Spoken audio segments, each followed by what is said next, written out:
اگر عیش کرنے ہے تو پھر میں سورت قریش کی اجازت دوں، اور نہیں کرنے تو تیری مرضی۔ سورت قریش نسلوں تک چلتی ہے، نسلوں۔ میری بات یاد رکھ، خوش قسمت ہے جس کی زبان پہ سورت قریش چڑھ گئی ہے، خوش قسمت ہے جس کے اوپر سورت قریش آ گئی ہے، خوش قسمت دل ہے جس کے اوپر سورت قریش غالب ہو گئی ہے، خوش قسمت گھر ہے جس کے اندر سورت قریش پڑھی جاتی ہے، خوش قسمت قبیلہ ہے جس میں سورت قریش پڑھنے والے ہیں، خوش قسمت زبان، گھر، دل، جسم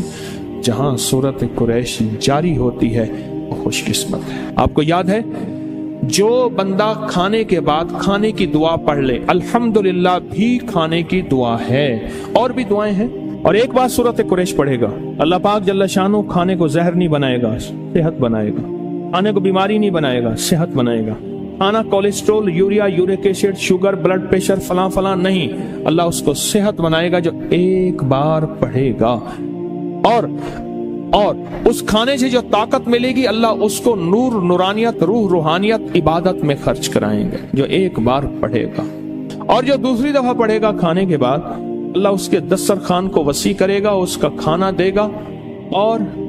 خدا لاجواب کھانے اور رزق بے بہا ہو جائے گا، اور لاجواب کھانے ہوں گے، دسترخوان وسیع ہوگا، رزق بے بہا ہو جائے گا۔ اور جو تیسری اور آخری دفعہ کھانے کے بعد سورت قریش پڑھے گا، اللہ اس کی 7 نسلوں کو کھلائے گا بھی صحیح، پلائے گا بھی صحیح، پہنائے گا بھی صحیح۔ یہ تو کھانے کے بعد صرف 3 بار کی، اگر کوئی زیادہ پڑھ لے پھر بولے، یہ تو 3 بار کی طاقت ہے۔ اور جو سفر کے مہینے میں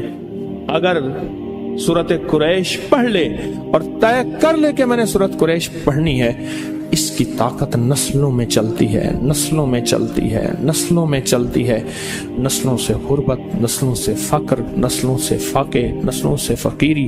نسلوں سے یہ زندگی نسلوں میں چلتی، اس کی طاقت نسلوں میں چلتی۔ فقر، فاقے، غربت، تنگ دستیاں، بیماریاں،